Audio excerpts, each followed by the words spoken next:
In the heart of Manhattan, towering skyscrapers line the horizon, their mirrored windows catching the morning sun and scattering golden light across the streets below. Among these monuments of commerce stood the headquarters of Altura Industries, a gleaming structure of glass and steel that seemed to pulse with ambition.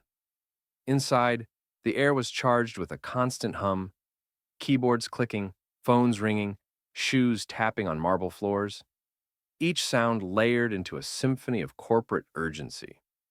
Amid this whirl of energy, Marcus moved quietly, almost like a shadow. Dressed in a simple janitor's uniform, his navy blue shirt neatly pressed, his name tag polished, he pushed a well-worn cart stocked with supplies through the corridors. He carried himself with a calm dignity, his posture straight, his movements deliberate, as if every step mattered. Employees often walked past him without a second glance, too absorbed in their emails and presentations, their minds set on climbing ladders and securing promotions. But Marcus noticed everything: the faint smudge on a conference table, the streak of dust clinging to a window pane, the subtle way the architecture of the building revealed its age and design. He worked with a quiet precision, cleaning each space as though it were a ritual. His deep brown eyes often lingered on the framed photographs lining the hallways. Images of past achievements, smiling faces of CEOs shaking hands with dignitaries, blueprints of the company's earliest designs. Though to others he was just the janitor, Marcus seemed to walk those halls with a deeper connection, almost as though the walls themselves spoke to him. Every corner held a memory, every office carried a story he seemed to recall.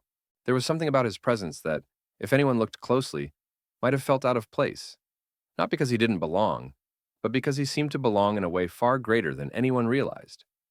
That morning, as he polished the marble floor near the executive conference room, several employees hurried past in tailored suits, their voices raised in excited chatter about an upcoming shareholder event. Marcus paused for a moment, resting his hand on the mop handle, listening with the faintest smile curling at his lips. They spoke of a grand announcement, a founder whose identity many newer staff had never even seen. He dipped the mop back into the bucket, wringing it out carefully, and resumed his work. To anyone watching, he was just another worker doing a job.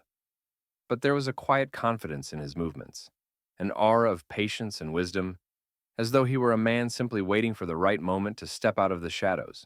In the heart of Manhattan, towering skyscrapers lined the horizon, their mirrored windows catching the morning sun and scattering golden light across the streets below. Among these monuments of commerce stood the headquarters of Altura Industries, a gleaming structure of glass and steel that seemed to pulse with ambition. Inside, the air was charged with a constant hum, keyboards clicking, phones ringing, shoes tapping on marble floors, each sound layered into a symphony of corporate urgency. Amid this whirl of energy, Marcus moved quietly, almost like a shadow. Dressed in a simple janitor's uniform, his navy blue shirt neatly pressed, his name tag polished, he pushed a well-worn cart stocked with supplies through the corridors. He carried himself with a calm dignity, his posture straight, his movements deliberate, as if every step mattered. Employees often walked past him without a second glance, too absorbed in their emails and presentations, their minds set on climbing ladders and securing promotions. But Marcus noticed everything: the faint smudge on a conference table, the streak of dust clinging to a window pane, the subtle way the architecture of the building revealed its age and design. He worked with a quiet precision, cleaning each space as though it were a ritual. His deep brown eyes often lingered on the framed photographs lining the hallways. Images of past achievements, smiling faces of CEOs shaking hands with dignitaries, blueprints of the company's earliest designs. Though to others he was just the janitor, Marcus seemed to walk those halls with a deeper connection, almost as though the walls themselves spoke to him. Every corner held a memory, every office carried a story he seemed to recall. There was something about his presence that, if anyone looked closely, might have felt out of place, not because he didn't belong, but because he seemed to belong in a way far greater than anyone realized. That morning, as he polished the marble floor near the executive conference room, Several employees hurried past in tailored suits, their voices raised in excited chatter about an upcoming shareholder event. Marcus paused for a moment, resting his hand on the mop handle, listening with the faintest smile curling at his lips. They spoke of a grand announcement, a founder whose identity many newer staff had never even seen. He dipped the mop back into the bucket, wringing it out carefully, and resumed his work. To anyone watching, he was just another worker doing a job. But there was a quiet confidence in his movements, an aura of patience and wisdom, as though he were a man simply waiting for the right moment to step out of the shadows. The executive boardroom on the top floor of Altura Industries was a shrine to power. Floor-to-ceiling windows revealed the Manhattan skyline in all its glory, the Empire State Building standing proudly in the distance. The table, an endless slab of polished mahogany, gleamed under recessed lighting, and leather chairs formed a perfect circle around it. This was the room where decisions that moved millions, sometimes billions of dollars were made. Richard Halden entered briskly, his Italian shoes clicking against the marble tiles, his tailored suit cut to perfection. He was a rising star at Altura, a senior executive whose confidence bordered on arrogance. To Richard, success was measured in prestige, and prestige was measured by appearances. Everything from the cut of a suit to the shine of a watch spoke volumes about status. As he walked into the boardroom, he nearly collided with Marcus, who was wiping down the long expanse of table before the meeting. Richard froze for half a second, his sharp blue eyes narrowing at the janitor. "You missed a spot," Richard said curtly, pointing at a corner that already gleamed with polish. His voice was edged with disdain, the kind of tone reserved for someone he believed beneath him. Marcus straightened slowly, meeting Richard's gaze with calm composure. "I assure you, sir, it's already clean," he replied, his tone respectful yet steady, without the hint of submissiveness Richard expected. Richard scoffed, shaking his head with a mocking chuckle. "Figures. Attention to detail isn't exactly what I'd expect from, well, someone like you." His words lingered in the air, heavy with prejudice and arrogance. Marcus remained silent, his expression unshaken. He placed his cleaning cloth neatly back on the cart, his movements methodical. For a fleeting moment, Richard thought he saw something in Marcus's eyes, a quiet strength, a patience that unsettled him. But he quickly brushed it off, convinced he had reasserted his superiority. Other executives began filtering into the room, their chatter filling the air. Richard adjusted his cufflinks, shooting Marcus a dismissive glance as though to signal his exit. But as Marcus quietly rolled his cart out of the room, a small smile played at the corners of his lips, invisible to the self-absorbed executive. The stage was set. Richard, smug in his ignorance, believed he had just put a janitor in his place. What he didn't know was that the man he had belittled would soon shatter every assumption he held about status, success, and respect. Richard settled into his leather chair at the head of the conference table, a position he claimed with the swagger of someone who already saw himself as the natural heir to the company's highest office. As his colleagues poured in, men and women in sleek suits, their conversations peppered with stock prices, mergers, and quarterly reports, Richard launched into a story he clearly thought would amuse them. "You should have seen it," he began, leaning back with his arms spread casually along the chair. "Walked in here this morning and the janitor was bumbling around, leaving streaks on the mahogany. I had to tell him what a proper polish looks like. The guy actually tried to argue with me. Can you believe it?" The executives chuckled politely, though some of their smiles were thin, forced. They knew Richard's habit of punching down, but few dared to call him out. He was too ambitious, too entrenched in the corporate game, and confronting him usually meant getting steamrolled. Richard mistook their silence for admiration. "Honestly, the way this place lets anyone just wander around is embarrassing. We're a Fortune 500 company, not some corner shop. Standards matter, image matters. And the last thing I want when shareholders walk through those doors is for them to see—" He paused, lowering his voice as if sharing a joke. "Someone like him, acting like he belongs here." Laughter rippled around the table, nervous, awkward, the kind of laughter that comes when people feel compelled to humor someone in power. Richard basked in it, smirking smugly as he sipped from his glass of water. Meanwhile, outside the boardroom, Marcus pushed his cart down the corridor, his pace unhurried, his expression unreadable. He had overheard enough through the glass walls to understand the nature of Richard's words. But rather than anger, Marcus carried himself with a deep, quiet calm. His steps were measured, almost purposeful, as if every stride brought him closer to a moment no one in that room was expecting. Back inside, Richard was still in full performance mode, gesturing with his hands, mocking Marcus's steady tone and unflinching stare. He even looked at me like I was the one in the wrong, Richard said, his voice dripping with derision. Can you imagine? A janitor thinking he can challenge me in this building? His colleagues laughed again, though their eyes darted toward the door, uneasy. They had no idea just how ironic Richard's words would soon prove to be. The following week, Altura Industries was buzzing with anticipation. The annual shareholder meeting was looming, a glittering event where the company showcased its achievements, announced future strategies, and impressed investors with lavish presentations. For Richard Halden, it was more than just another date on the corporate calendar. It was his stage, the perfect opportunity to show off his sharp business acumen and secure whispers that he was next in line for the CEO's chair. The boardroom crackled with activity as assistants hurried in and out, balancing stacks of reports and multimedia equipment. Richard, strutting through the room with the air of a general preparing for battle, reviewed his notes for the speech he planned to deliver. "This is my chance to prove I can lead this company into its brightest era," he confided to a colleague, his voice brimming with self-importance. But beneath the gleaming surface of Altura's skyscraper, murmurs traveled through the corridors. Employees spoke in hushed tones about the reclusive founder of the company, a figure few had ever met in person. His identity had been carefully guarded for years, with only the highest executives privy to his presence. Even Richard had never laid eyes on him. Still, stories circulated that the founder had come from humble beginnings, that he had built the empire with grit and vision, and that his values were the cornerstone of Altura's success. Some whispered that he would finally step forward at this shareholder event, making a rare and historic appearance. Richard brushed off these rumors with a smirk.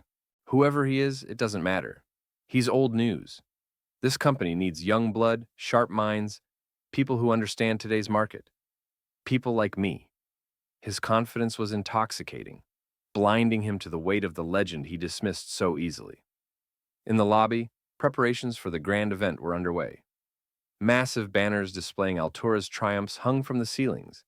Floral arrangements adorned every table, and a sleek stage with a crystal podium was set up to welcome executives, investors, and the press. Marcus walked past unnoticed, dressed simply, his presence blending into the background like always. Yet those who bothered to glance twice might have noticed the subtle change in his bearing. His calm, composed steps carried a quiet power, a quiet assurance. The air grew heavy with expectation. For Richard, this was his coronation. For Marcus, it was the eve of revelation. The pieces were in place, and soon, the fragile illusions of hierarchy and superiority would come crashing down. The shareholder meeting began with the kind of grandeur that Richard had always dreamed of. The ballroom of the luxury downtown hotel was bathed in golden light from chandeliers that sparkled like stars. Rows of neatly dressed investors filled the space, their chatter creating a low hum that vibrated beneath the soaring ceiling. Waiters weaved gracefully through the aisles with trays of champagne and hors d'oeuvres, while a string quartet played softly near the stage.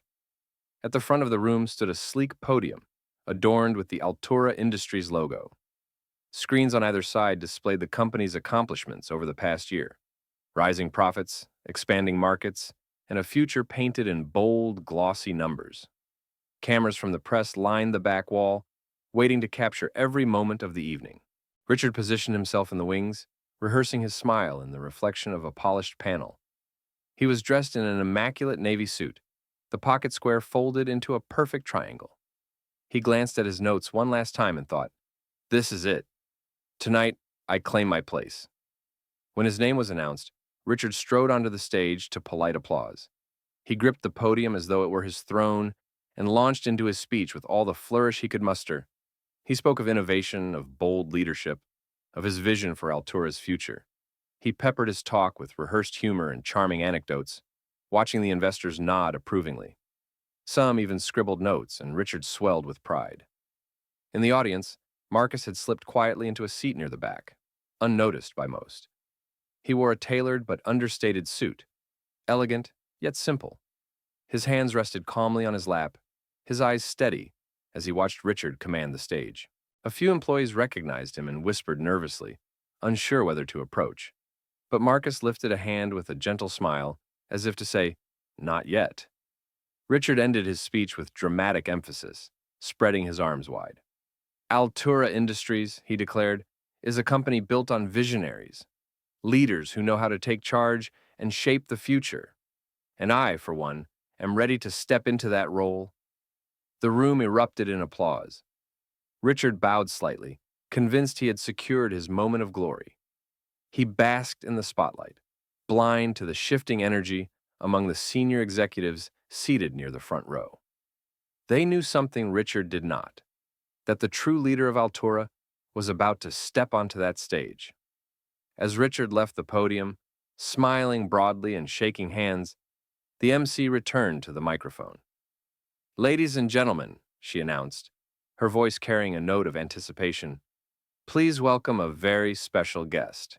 For the first time in many years, we are honored to be joined by the visionary who built this company from the ground up, the founder of Altura Industries." A ripple of shock swept across the room. Heads turned. The air grew still. Richard froze mid-step, his smile faltering as he tried to piece together what was happening. And in that silence, Marcus rose from his seat. The room seemed to hold its breath as Marcus stood. His presence commanded attention, though he had said nothing yet. Slowly, he walked down the aisle toward the stage. Each step echoed in the silence, polished shoes striking the marble floor with quiet authority. Guests craned their necks to see him more clearly, whispers rippling through the crowd like a tide. Richard, still near the podium, felt his chest tighten.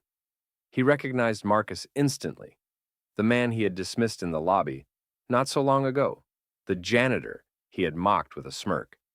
Yet Marcus did not look like any janitor now. His suit was perfectly cut, his tie a deep, regal burgundy. His posture was tall, composed, and assured. Richard's mind raced, searching for an explanation. The MC extended a hand toward Marcus as he climbed the steps. "Please welcome Mr. Marcus Hale, the founder and guiding vision behind Altura Industries." Her words rolled across the audience like thunder. Gasps filled the air, followed by stunned murmurs. Investors exchanged bewildered glances, some clutching their programs as if trying to confirm the name printed there. Marcus reached the podium and turned toward Richard with a calm, measured gaze. The younger man shifted awkwardly, his confident mask crumbling under the weight of the truth. Sweat gathered along his hairline, his eyes darting as though seeking an escape. Marcus did not gloat. Instead, he offered a polite nod before placing his hand firmly on the podium. "Thank you," he began, his voice rich and steady, carrying easily to every corner of the room.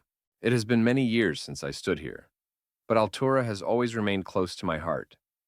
What you see before you today, this company, this vision, was not built on arrogance or dismissal.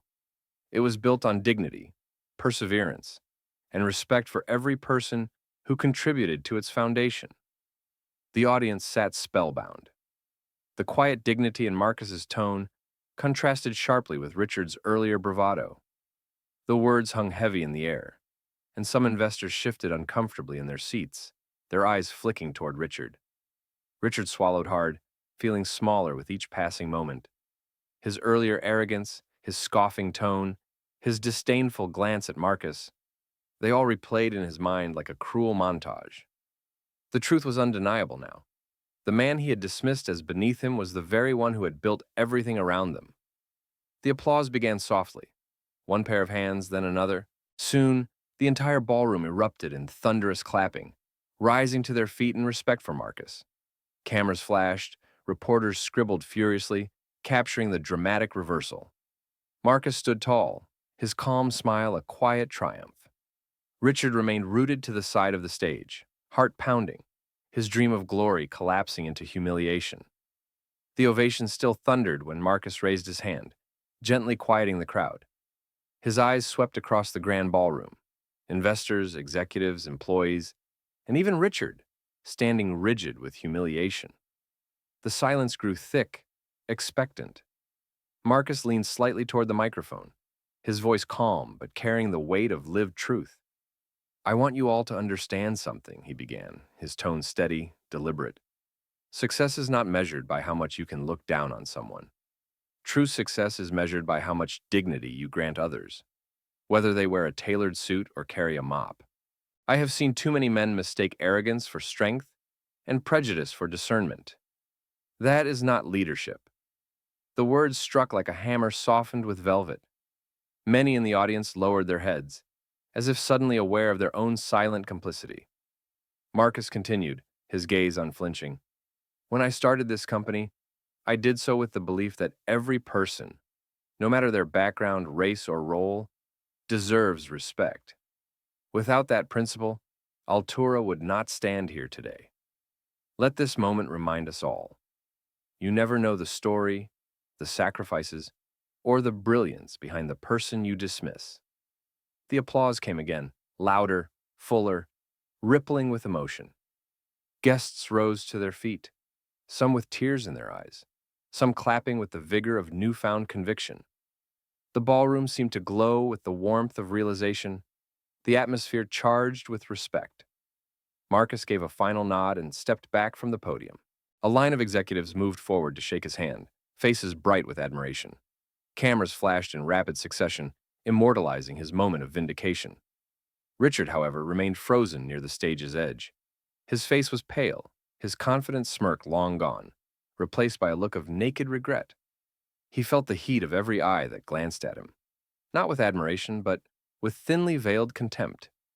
His earlier words about knowing one's place now echoed mockingly in his own ears. He could not meet Marcus's gaze. Marcus, composed and dignified, did not spare Richard more than a fleeting glance. There was no need. The lesson had already been delivered, more powerful than any rebuke. Richard was left with the weight of his shame, standing amidst the roaring applause meant for the man he had tried to belittle. As Marcus exited the stage, hand in hand with his wife who had joined him, the ovation followed. The crowd's respect wasn't just for a founder or a leader, it was for a man who had risen above insult and shown the world the meaning of true greatness.